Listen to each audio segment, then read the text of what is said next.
This fall has been an embarrassment of riches for gamers with a hunger for alien bloodshed. PlayStation 3 owners can bloody their hands with chimeran flesh, while Xbox 360 owners can gorge themselves on a trail of dead locusts. Choosing which game to go with can be tricky. Let's take a look at each game's relative strengths and weaknesses to help you make the right choice. When it was first announced, lead designer Cliff Bleszinski promised Gears of War 2 would be bigger, better, and more badass indeed. On the size front, there's no denying that Gears 2 is bigger than its predecessor. The story mode has been beefed up with a lot more emphasis on variety and pacing. Just when you're worried about things getting too monotonous, there'll be a turret sequence, a vehicle level, or some clever new worm artery that needs chainsawing. Being able to play the whole story in co-op with a friend helps make things even better. In contrast, the single-player campaign in Resistance 2 can feel pretty repetitive. Where the first game was a scripted and mostly linear shooter, liberally applied with narration, the sequel leaves the storytelling to some scattered intel documents that you may or may not find. The levels are bigger, and there's a greater variety of enemies, but lacking the explicit narrative thread, the game often feels like an empty push from arena shootout to arena shootout. If you're looking for the more rewarding single-player experience, Gears of War 2 is the game to go with.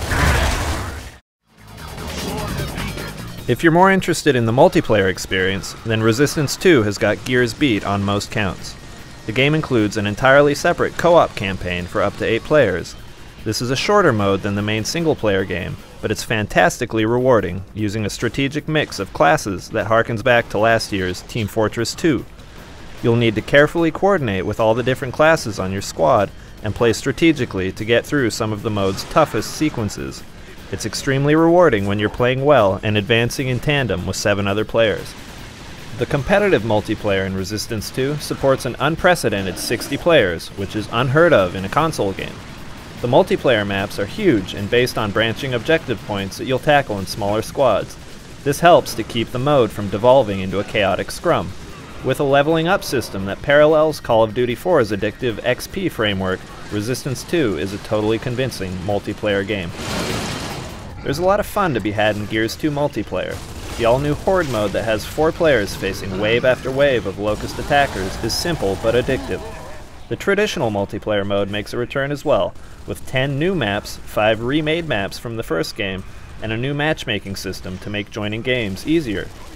Gears 2 multiplayer offers fun and relatively traditional 5-on-5 action. If you enjoyed the first game, you'll appreciate the new maps and matchmaking, but it can't really compete with Resistance 2's sprawling and terrifically varied multiplayer option. So which of these shooters deserves your money? Even with its comparatively weak single-player campaign, it's hard to beat Resistance 2. There isn't any other shooter on consoles that can match the terrific 8-player co-op mode. The sprawling 60-person multiplayer mode is tactically rich and genuinely rewarding to play. Gears 2 has a better single-player mode, but it's far from the best single-player shooter released this year. The multiplayer is fun, but it's simple and not nearly as deep or comprehensive as Resistance 2's.